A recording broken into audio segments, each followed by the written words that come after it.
Today we are going to talk about 12 times or reasons or events or things like that where you may need a change in your thyroid medication. These are really important to know because it could be a situation where it's only a few days, these situations or times, and you're like, that's okay, we'll get past it. I might be a bit tired, I may have a couple of symptoms, but I will get past it.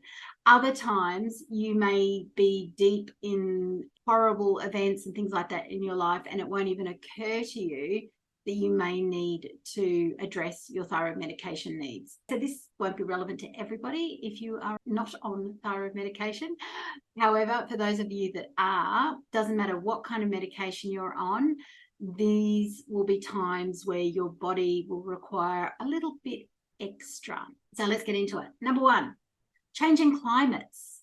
So this could be you've gone on a holiday to a different climate, you have moved to a different climate, you're flying through different climates. If you suddenly are in a much colder climate or a much hotter climate, you may think to yourself that, oh, it's just because I don't handle climates very well as somebody with thyroid disease. Not always the case. It could be a situation where you need more thyroid medication because it's colder, for example. So you need more to get to burn things and get things moving. On the other hand, if you are holidaying or, you go to Bali, we're going to Bali soon. I live in a hot environment anyway, so it's kind of the same for me. But if you lived in Melbourne or a cold area and you went to somewhere like Bali or Thailand or something like that, where the temperature is much higher, you may actually need less medication. So that may not be an issue if it's only for a short amount of time. However, if you are going for an extended time, you may well need to speak with your doctor about adjusting that for the time that you are there. Changing climates is a big one. It can also be from winter to summer. If you live in an area or a place that has hot summers but cold winters, it may be that in winter you need a different amount of thyroid medication than you do in summer. Okay, so working with your doctor, your healthcare physician, whoever you work with, your naturopathic doctor, whoever it is, start to pay attention to how you feel. Do you hate going to hot places on holidays? Do you hate going to cold places? Do you hate visiting your XYZ relation because they live in a certain climate and you always feel horrible there, but you always just thought it was because you don't like holidays? I don't know. Dig down deeper. It could be a simple matter of the times you're away, you need, an extra tiny amount of thyroxine or whatever it is you're taking during that time. All right. So that's number one, climates. Number two, moving house. So you move house. It's one of the most stressful things that you can do in life, right? So it's up there on that list. There's a list somewhere that's about add up the most stressful things that can happen in life, along with death, divorce, separation, that kind of thing. Moving house is like one of the higher ones. Even if it's an exciting move, it is still stressful. Organizing the logistics of it all, then physically moving, that's hard on the body. Shout out to you if you've moved yourself places, because we have, and it's so hard on your body. Then you're moving to a different environment. Okay, so your body, your microbiome, your gut health, your allergies of your skin is set up for the environment you live in currently. You move to a new environment that has new plants, new bacteria, might have hidden mold. Maybe you had mold at the old place and you don't have mold at this place that you didn't know about. There is so many different aspects to how moving house could affect you and your thyroid health. So it's always good to pay attention once you've moved to the new property. How am I feeling? Check in with yourself. How am I feeling? Am I feeling tired? Am I feeling worse? Have I suddenly got the sniffles? Am I getting hay fever? Am I? Always check in with yourself. One of the big things that we forget to do is, but how do we feel? Right? We always forget to ask ourselves how we feel. So that is an important time when you've moved house, because it may result in a need in a change of medication. Number 3, major emotional trauma. So that's up there on that list. Doesn't matter what the trauma is, whether it is death, divorce, separation, something's happened to your child, something's happened to your parent, some, you know, traumas happened that you saw, you know, you may have witnessed an accident. That is a trauma. Abuse, anything that is majorly emotionally traumatic for you, if it is acute and it happens and it passes and you get past it fairly swiftly, you may not need a change in medication. However, if it becomes a chronic trauma that you can't let go of, A, you need help to let go of that, first and foremost, but B, you may need help with thyroid medication. You may need to change that, because any stressor on the body will affect your thyroid, okay? Because it affects your adrenals, and anything that affects your adrenals affects your thyroid pathway, okay? So emotional traumas, if you still haven't let go of something that happened when you were 5 years old and you're 55 years old, you need to get help with that first and foremost.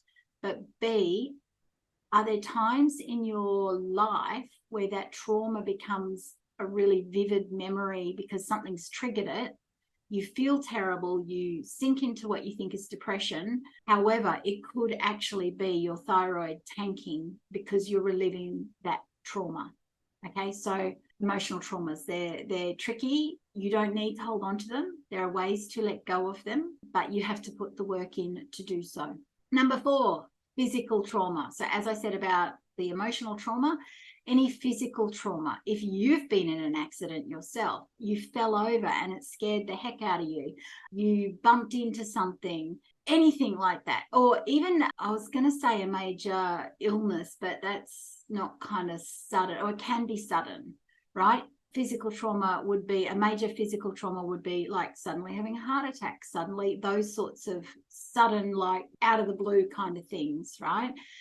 Again, for the period of your healing, you may need extra support or a change in your medication. Hey there, real quick. I think you'll notice in this video that I very much don't focus on just the body. And there's a very good reason for that. We are made up of mind, body, and energetics. And if we don't address all 3, we can't possibly feel better. And that's what we want, right? We want to feel better. That's how I work with my clients. I work for 30 days in a deep dive, one-on-one container where I synthesize and integrate your mind, your body, and your energetics. So all the things that make you up and have the belief systems and the thoughts and the emotions and the physical ailments that you have, we look at them all as a whole. Back to the video. So the next one, 5, is ongoing illnesses. So this could be physical, this could be mental, this could be emotional. Okay, this could be mental health issues that are ongoing. So chronic illness. So if you're watching this, no doubt you've got a chronic illness of some kind related to thyroid disease, or you have thyroid disease, one or the other.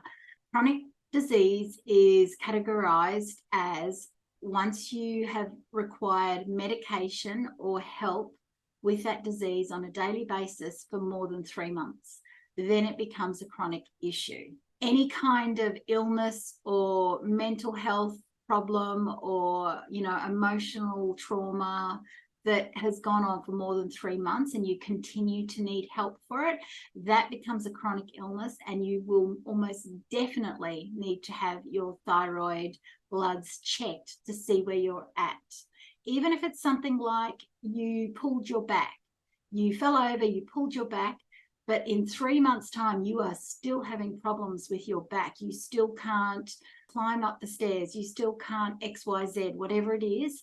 If it's become chronic, particularly if you are on medications, and I'm just looking at my list and going, medications isn't on that list, but it comes into play both with ongoing illness and with number 7, because most medications, particularly pain medications, go down the same pathway in our liver that our thyroid medication does, or our thyroid hormone does. It doesn't matter whether you make it or you take it.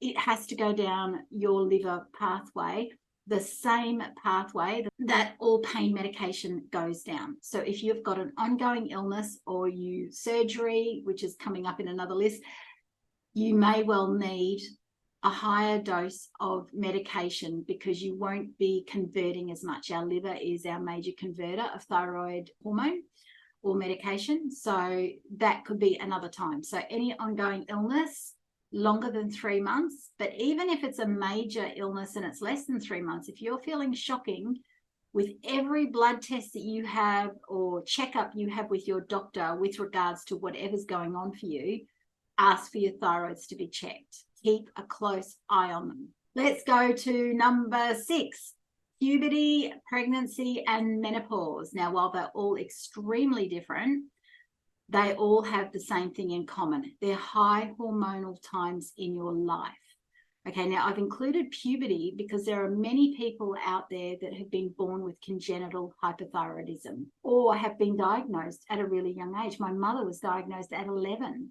Puberty is one of those times, as is pregnancy.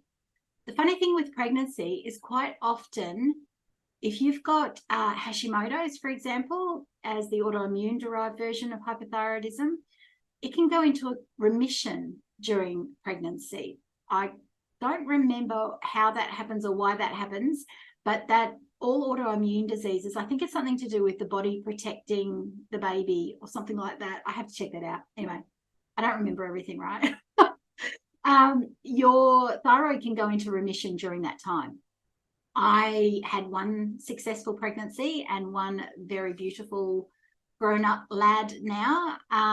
But at the time, it was the only time in my life that I actually lost weight, you know, in those days from the time that I put on weight with my thyroid disease. That was because, and I wasn't aware of it at the time, this was long before I studied naturopathy and clinical nutrition and all the things to help myself. I didn't understand that quite often in pregnancy, you'll go into remission. But then that also means when you come out of it, you need to be on the ball. Generally, doctors know now, obstetricians, gynecologists, they all know now to check your thyroid through pregnancy. Pretty much, I think, even back then. So my boy's 23 this year.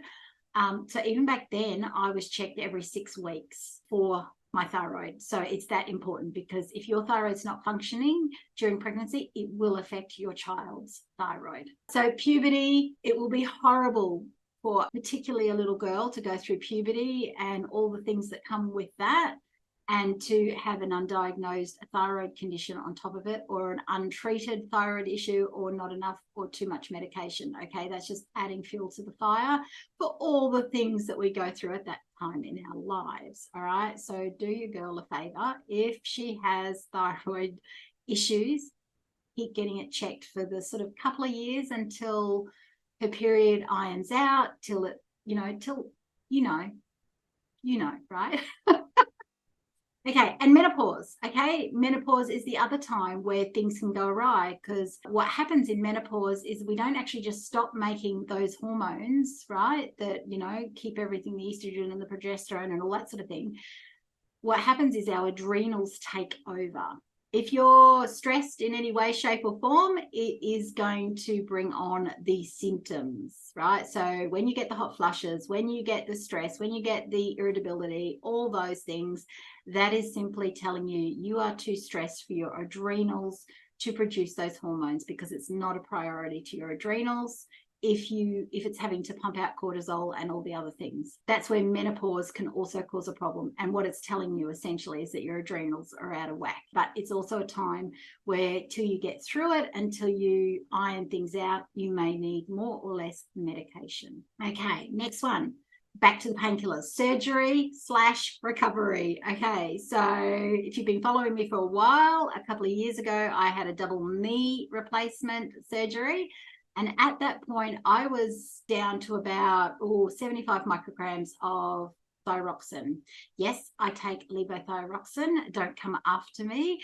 Don't tell me that all the natural things are better. I tried those and ended up with severe depression. So they're not for everyone, all right? This channel, the whole platform of Thyroid School is about me sharing with you my journey and telling you that you are unique. It doesn't matter what this person's doing, what that person's doing, what this person's spouting, what that person's spouting.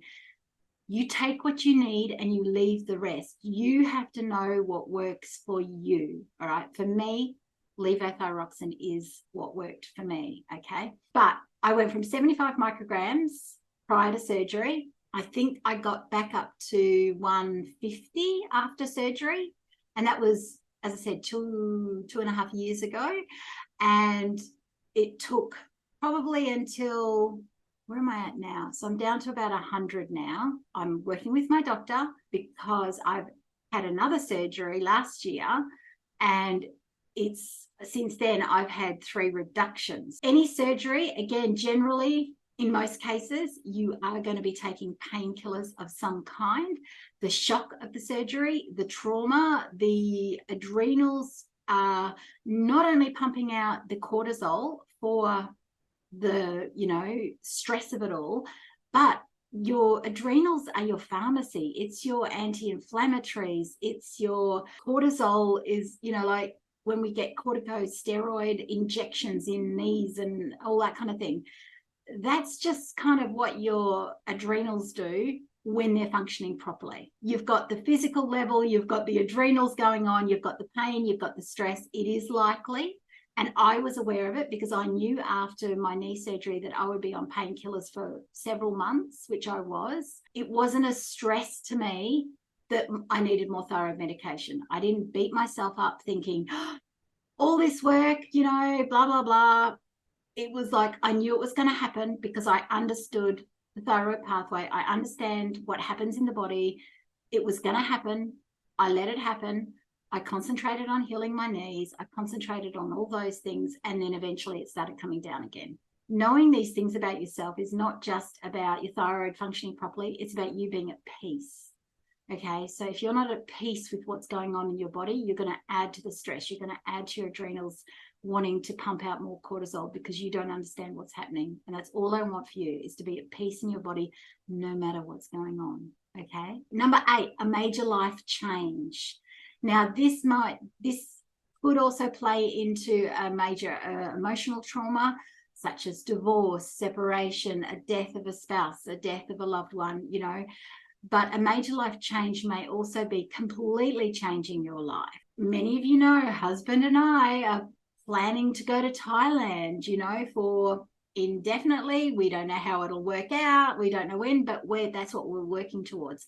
That right there is a major life change. We'll be moving countries. We'll be changing cultures. That is a huge time of, do I need more medication, less medication, that kind of thing. A major life change, I was just making sure it wasn't further down the list, could be changing jobs, changing careers, changing how you approach life, a change in belief systems. You may have joined a church that you feel completely filled up by. Your adrenals are you feel great, you feel supported. You may need less medication. Is it fulfilling you? Is it not fulfilling you? Has it scared you? Is it like, oh my God, this may not work? So any major life change, part of your list of logistics when you write this list, because any major life change is going to require a list. I'm sorry, if you've got thyroid disease, you've got brain fog, you have memory issues, you're going to require a list.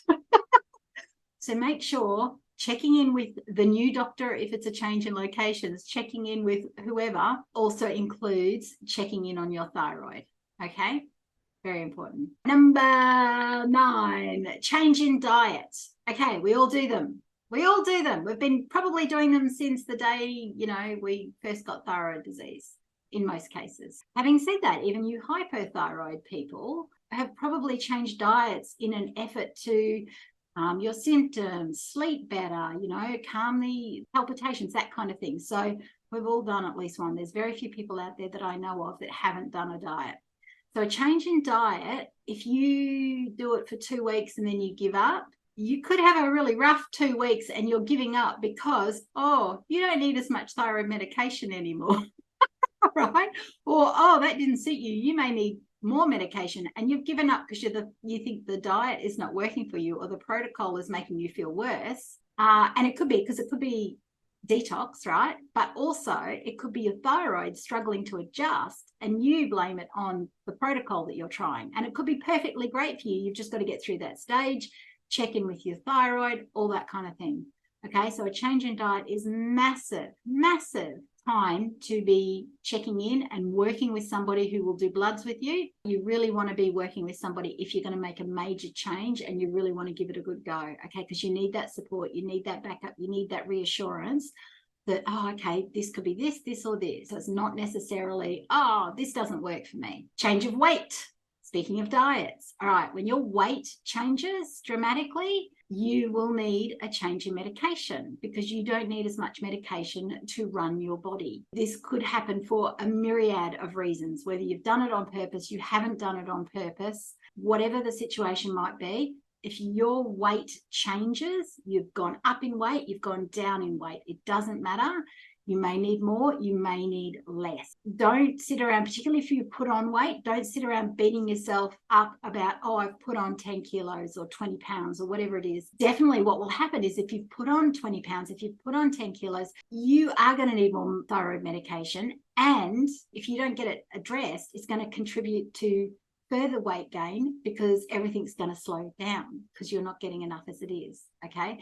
So really important to put on your big girl panties and go, oh, I've put on 10 kilos, not sure why. Let's go get my bloods checked, okay? Really important. Even more so if you've dropped 10 kilos or 20 pounds without even trying or, you know, particularly without even trying, you need to get more than your thyroid checked, but you need to get quite a few things checked, but it could still be your thyroid because it could be in hyper, okay? Number 11, which I can't do.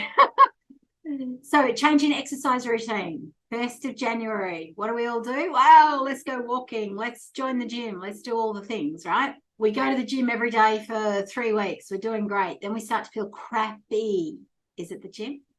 Is it the fact that things are moving better? Or is it the fact that now you may not need as much medication? We don't stop things. We don't often stop good habits that we try. You know, we don't go, oh, you know, the gym's no good for me because it's just making me really tired. Being really tired can be a hyper symptom as well as a hypo symptom. When you exercise, things run better. Your thyroid pathway runs better. Your hormones get to where they need to be better. It reduces stress. All those things work better. So you are likely, after as little as 3 weeks as going to the gym, need to have your medication slightly lowered. And if you're going to continue doing this, then it will be a continuation of having that check at least 4 times a year. If you have my year of going to the gym, of getting fit, of doing all the things, 4 times a year, at least you need to be checking. I'm sorry, but it's part of the deal. We have to do it. We have to take care of ourselves in so many ways. Number 12, the last one that I just kind of added, because originally it was 11 things, now it's 12, is a change in body products.